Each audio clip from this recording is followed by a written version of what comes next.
नमस्कार दोस्तों, मैं हूं आपका दोस्त संचित और इस वीडियो सीरीज में आपका स्वागत करता हूं जहां हम बात कर रहे हैं ग्राफ थ्योरी की। तो दोस्तों लास्ट वीडियो में फाइनली हमने समझा है कि वॉक क्या होता है, पाथ क्या होता है, दोनों का क्या टेक्निकल डिफरेंस, और मेरे ख्याल से अभी हम बिल्कुल रेडी हैं डिस्कशन को आगे बढ़ाने के लिए। और दोस्तों इस वीडियो में फाइनली हम बात करेंगे यूलर ग्राफ की। यूलर ग्राफ क्या है, उसकी क्या बेसिक डेफिनेशन है। बहुत मिसकंसेप्शन होता है बहुत सारे लोगों को, खासकर यूलर और हैमिल्टोनियन में कंफ्यूजन होता है। तो उसको कैसे डिफरेंशिएट करें, कैसे आइडेंटिफाई करें, और वो कौन सी प्रॉपर्टी है जिस बेस पे यूलर ग्राफ की डेफिनेशन जो है लिखी हुई है। एक बार डेफिनेशन दोस्तों समझ आ गई तो फिर अगला जो है डिस्कशन हम करेंगे क्या कि बहुत जल्दी से कैसे पता लगाएं कि कोई ग्राफ यूलर है कि नहीं है। तो चलिए दोस्तों बात स्टार्ट करूंगा पहले यूलर ग्राफ से। तो चलिए दोस्तों डिस्कशन स्टार्ट करूंगा, बट इससे पहले कि डायरेक्टली बात करें यूलर ग्राफ की, पहले हमें समझना पड़ेगा कनेक्टेड ग्राफ क्या होता है। ऐसा मैं क्यों बोल रहा हूं, देखिए चाहे यूलर है चाहे हैमिल्टोनियन है, एक तरह का तरीका है, एक पैटर्न है किसी ग्राफ को ट्रेवर्स करने का, है ना। लेकिन ट्रेवर्सल तो आप तब कर सकते हैं ना जब ग्राफ कनेक्टेड हो। अगर ग्राफ कनेक्टेड ही नहीं होगा तो ट्रेवर्सल नहीं किया जा सकता। फॉर एग्जाम्पल जैसे केस मैंने यहाँ पर बनाया, मान लीजिए कि एक स्टैंडर्ड एक सिंगल ग्राफ है जहां पर ABCD एक तरीके से एक रेक्टेंगल है और हमारे पास EFG एक ट्रायंगल है। अब इन दोनों का आप एक साथ ट्रेवर्स नहीं कर सकते बिकॉज ये कनेक्टेड नहीं है ना। तो वैसे हम समझते हैं कि कनेक्टेड ग्राफ क्या होता है, बट एक बार इसकी फॉर्मल डेफिनेशन समझ लेना जरूरी है और उसके बाद जो अपना डिस्कशन है उसको हम कन्फाइन करेंगे कनेक्टेड ग्राफ पे। तो अगर यूलर और हैमिल्टोनियन की आप बात कर रहे हैं तो ग्राफ पहले कनेक्टेड होना चाहिए। अगर कनेक्टेड नहीं होगा तो उस डेफिनेशन को वहां पर रन कर ही नहीं सकते। मतलब कोई भी डिस्कनेक्टेड ग्राफ जो है वो यूलर हैमिल्टोनियन कभी हो ही नहीं सकता, है ना। तो पहले समझते हैं कनेक्टेड ग्राफ क्या है। तो देखिए डेफिनेशन यहां लिखा है, A graph is said to be connected when there's a path between every pair of vertex।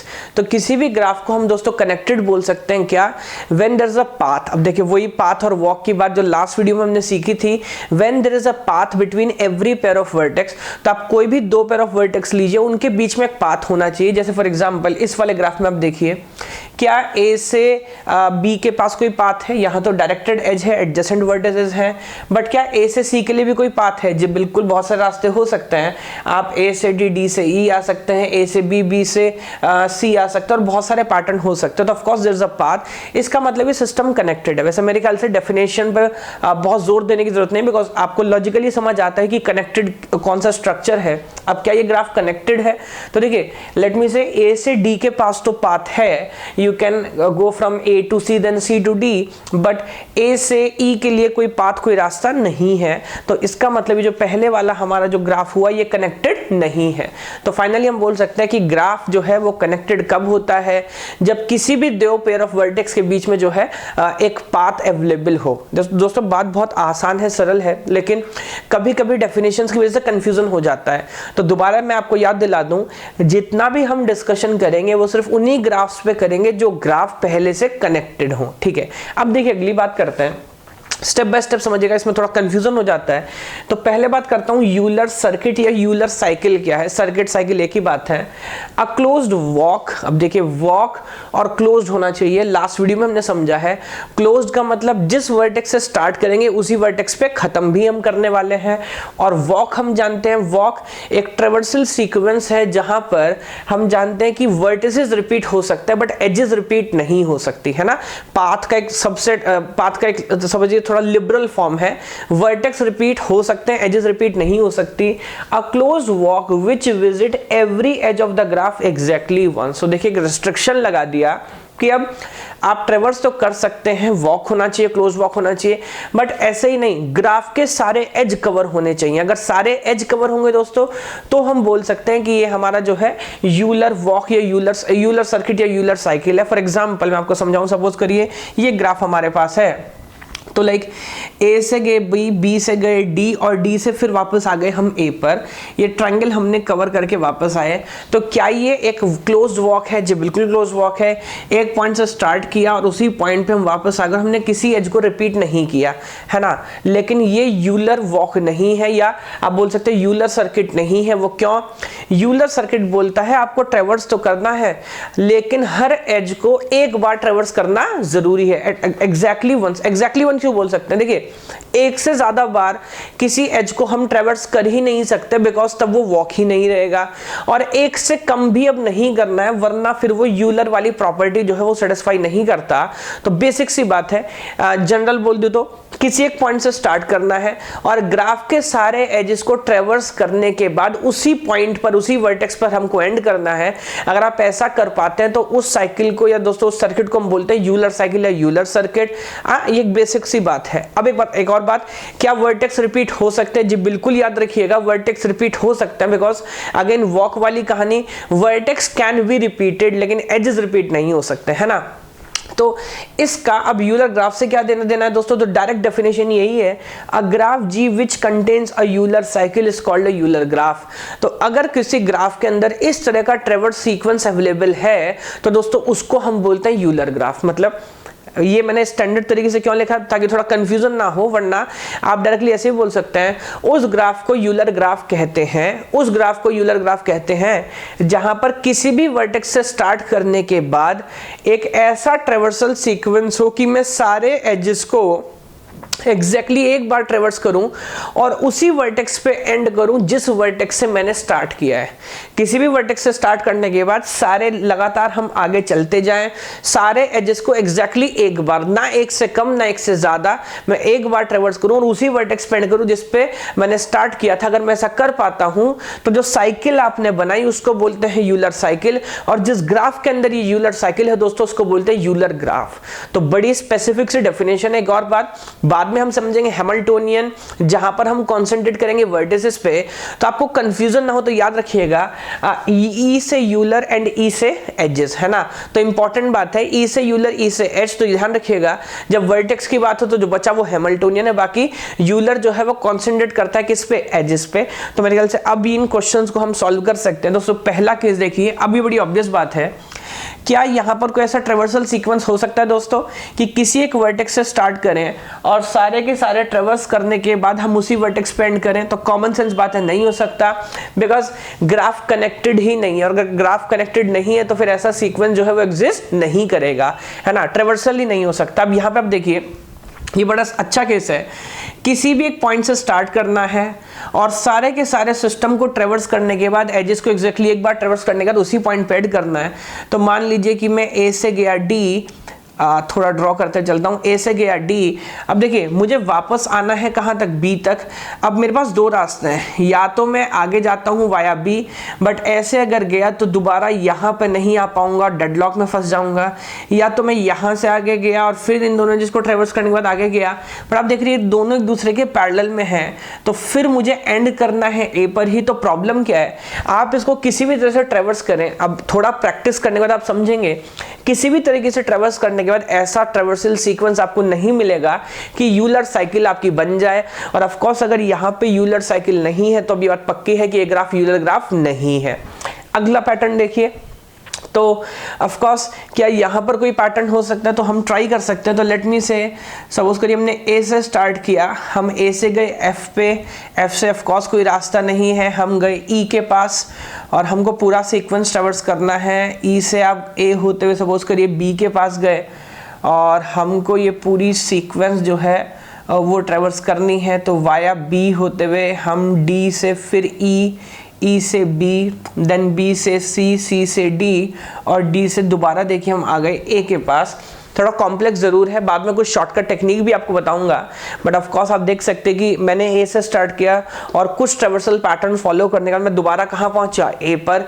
क्या मैंने कुछ वर्टिसेस को मल्टीपल टाइम्स ट्रेवर्स किया और मैं कर सकता हूं, यूलर की कोई रेस्ट्रिक्शन नहीं है वर्टिसेस पर, बट मैंने सारे एजेस को एग्जैक्टली एक बार ट्रेवर्स किया और जिस वर्टेक्स से स्टार्ट किया उसी वर्टेक्स पे कंप्लीट किया। तो हमने यहां पर यूलर साइकिल आइडेंटिफाई कर ली। और अब अगर ग्राफ के अंदर यूलर साइकिल है तो दोस्तों बिना किसी शक के हम बोल सकते हैं ये ग्राफ यूलर ग्राफ है। फिर आगे बढ़ते हैं।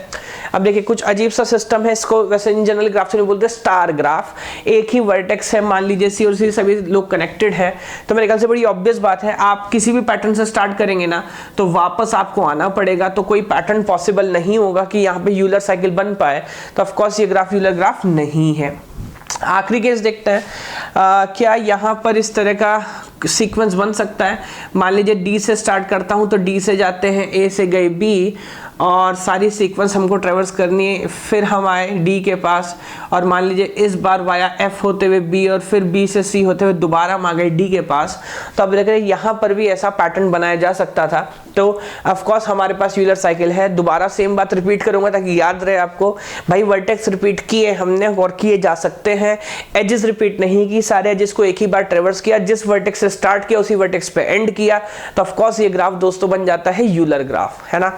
तो अब एक अगली बात देखिए समझना है, वो क्या, कनेक्टेड होना चाहिए, कनेक्टेड के बाद यूलर साइकिल होना चाहिए, और यूलर साइकिल अगर ग्राफ के अंदर है तो वो ग्राफ बन गया यूलर ग्राफ। क्या एक से ज्यादा अलग अलग यूलर साइकिल हो सकते हैं? जी बिल्कुल हो सकते हैं, हमें उसमें कोई प्रॉब्लम नहीं है, बट हमें देखना है कि नहीं। अगर एक भी यूलर साइकिल है तो ग्राफ यूलर है, वरना ग्राफ यूलर नहीं है। अब यहाँ पर कुछ मिसकंसेप्शन लोगों को है, तो एक छोटा सा डेफिनेशन मैं और डिस्कस करता हूँ ताकि वो प्रॉब्लम जो कंफ्यूजन कुछ लोग को होता है वो आपको ना रहे। तो कभी कभी आपसे लोग बात कर सकते हैं ओपन यूलर वॉक क्या होता है। An open walk which visit every edge of the graph exactly once. देखिए open walk, close walk last video में हमने बात की थी। ओपन वॉक एक वर्टेक्स से स्टार्ट करना है, सारी एजेस को ट्रेवर्स करना है, बिकॉज यूलर वाला बात कर रहे हैं। वॉक तो किसी पॉइंट से स्टार्ट करेगा, किसी दूसरे पॉइंट पे एंड करेगा, बट यूलर वॉक क्या होगा, जहां पर आप एक पॉइंट से स्टार्ट करें, किसी दूसरे पॉइंट पे एंड करें, सारी एजेस ट्रेवर्स आपको करने हैं। तो एक आप मान लीजिए रेस्ट्रिक्शन मैंने कम कर दिया कि जिस पॉइंट पे हमने स्टार्ट किया उसी पॉइंट पर हमको एंड करने की जरूरत नहीं है, आप किसी दूसरे पॉइंट पर भी एंड कर सकते हैं। अगर आप ऐसा कर पाए तो दोस्तों उस वॉक को या उस ट्रेवर्सल सीक्वेंस को हम बोलते हैं ओपन यूलर वॉक। और अगर आपके पास ओपन यूलर वॉक है तो ग्राफ को हम बोलते हैं सेमी यूलर ग्राफ, है ना। तो ये प्रॉपर यूलर ग्राफ तो नहीं, बट उसको सेमी यूलर ग्राफ बोल सकते हैं। तो if a graph contains a open Euler walk then it is called semi Euler graph. एक और बात, कंफ्यूज होने की जरूरत नहीं है। आपसे कभी भी कोई पूछे यूलर ग्राफ तो साइकिल पूरी होनी चाहिए, जिस वर्टेक्स से स्टार्ट किया उसी वर्टेक्स पे एंड करेंगे। बट कुछ बुक्स में आपको ऐसा लिखा मिलेगा, और कुछ स्टूडेंट्स का मेरे पास अलग से मेल और क्वेरी भी आया था मैसेज की सर ये डिफरेंस हमको समझ नहीं आ रहा, तो इस चीज को मैंने इंक्लूड किया इस वीडियो में, तो समझिएगा। कभी कभी ऐसा हो सकता है, फॉर एग्जांपल दिस केस। तो यहां पर आप देखें, अब मान लीजिए हमने स्टार्ट किया है डी से, है ना। तो डी से स्टार्ट करके सपोज करिए हम ए होते हुए गए बी के पास, और फिर देखिए बी होते हुए फिर हम आए डी के पास, फिर वाया सी होते हुए दोबारा हम पहुंचे बी के पास। तो यहाँ पे आप देखेंगे मैंने डी से स्टार्ट करके एंड किया है बी पे। आप चाहे तो एक बार वीडियो रिवर्स करके देखिएगा कैसे ट्रेवर्स किया, और सारे एजेस को एग्जैक्टली एक बार ट्रेवर्स किया है। बट एक पॉइंट है कि जिस वर्टेक्स से स्टार्ट किया उस वर्टेक्स पे एंड नहीं किया, किसी दूसरे वर्टेक्स पे एंड किया है। तो दोस्तों ये यूलर साइकिल तो नहीं है, बट इसको ओपन यूलर वॉक बोल सकते हैं। और ये ग्राफ यूलर ग्राफ तो नहीं है, बट इसको हम सेमी यूलर ग्राफ बोल सकते हैं। ऐसा क्यों बोल रहे हैं? बिकॉज कभी कभी कुछ क्वेश्चंस यहां जनरेट किए जा सकते हैं। जैसे एक कॉमन सेंस बात है कि अगर किसी ग्राफ के अंदर यूलर साइकिल है तो क्या उस ग्राफ के अंदर ओपन यूलर वॉक भी होगा? पहला क्वेश्चन हो सकता है। या दूसरा, अगर किसी ग्राफ के अंदर ओपन यूलर वॉक है तो क्या यूलर साइकिल भी होगा? तो देखिए अगर किसी ग्राफ के अंदर यूलर साइकिल है, ऑफ कोर्स आप पूरा ही ट्रेवर्स कर पाए, तो ऑफ कोर्स वहां पर यूलर जिसको बोल सकते हो ओपन यूलर वॉक भी होगा, है ना। तो अगर कोई ग्राफ यूलर है तो ऑफ कोर्स वो सेमी यूलर भी होगा, ऐसा बोला जा सकता है। बट वाइस वर्सा दोस्तों हमेशा ट्रू हो जरूरी नहीं है। तो जैसे ये ग्राफ एग्जांपल आपके सामने है, यहां पर ओपन यूलर वॉक है, इसका मतलब ये ग्राफ सेमी यूलर ग्राफ है, बट ये यूलर नहीं है बिकॉज इसके अंदर यूलर साइकिल नहीं है, है ना। तो थोड़ा सा डिस्कशन मैंने आगे किया, लेकिन 99% ये ओपन यूलर वॉक या सेमी यूलर ग्राफ की बात कोई आपसे नहीं करेगा दोस्तों, बात आपसे साइकिल की ही करेंगे। अब जैसे ये वाला ग्राफ था, ना ये यूलर है ना ये सेमी यूलर है, बेसिक बात। तो लॉजिक हमने समझा, प्रॉपर्टी हमने समझी, बात हमारे समझ आती है। बट सवाल ये है कि एग्जाम में आप जल्दी से कैसे पता लगाएंगे कि ग्राफ यूलर है कि नहीं है। तो दोस्तों एक बहुत अच्छी टेक्निक है जहां पे हम डिग्री एनालिसिस से, और जिसको आप बोल सकते हो एक कॉनिक्स ब्रिज प्रॉब्लम हमारे पास है, ग्राफ थ्योरी का बड़ा इंपॉर्टेंट टॉपिक है, उसको एनालाइज करके एक प्रॉपर्टी हम सीख सकते हैं जिससे बहुत आसानी से और बहुत जल्दी ये बताया जा सकता है दोस्तों ग्राफ यूलर है कि नहीं है। बिकॉज अभी तो छोटे प्रॉब्लम्स हैं, बट बड़े प्रॉब्लम में ऐसा ट्रेवर्सल सीक्वेंस फाइंड करना। दूसरा, हो सकता है आपको लग रहा है कि ग्राफ यूलर नहीं है बट कुछ पाथ एग्जिस्ट हो, तो रन टाइम पे बड़ा प्रॉब्लम हमको आ जाता है। तो दोस्तों अगली वीडियो देखना मत भूलिएगा, जहां पर मैं आपको शॉर्टकट टेक्निक सिखाऊंगा। एंड इट्स अ प्रॉमिस कि किसी भी ग्राफ को देखकर विद इन 10 सेकंड्स आप बता सकते हैं, कितना भी बड़ा ग्राफ हो, कितना भी कॉम्प्लेक्स हो, with in 10 seconds you can answer कि ग्राफ यूलर है कि नहीं है। हो सकता है बहुत सारे लोगों को शॉर्टकट पता हो, लेकिन मुझे लगता है काफी लोगों को नहीं पता होगा। तो यहां पर मैंने इसलिए वीडियो को कॉम्प्लेक्स नहीं किया, यहां सिर्फ प्रॉपर्टी की कंसेप्ट की बात की है। अब अगली वीडियो में बहुत जल्दी लेके हाजिर होऊंगा दोस्तों, जहां पर हम वो प्रॉपर्टी सीखेंगे जिससे जल्दी से कैसे पता लगाया जाए कि ग्राफ जो है वो यूलर है कि नहीं है। तो तब तक के लिए मुझे थोड़ा सा समय दीजिए और बहुत जल्दी हाजिर होता हूं अगली वीडियो के साथ। धन्यवाद।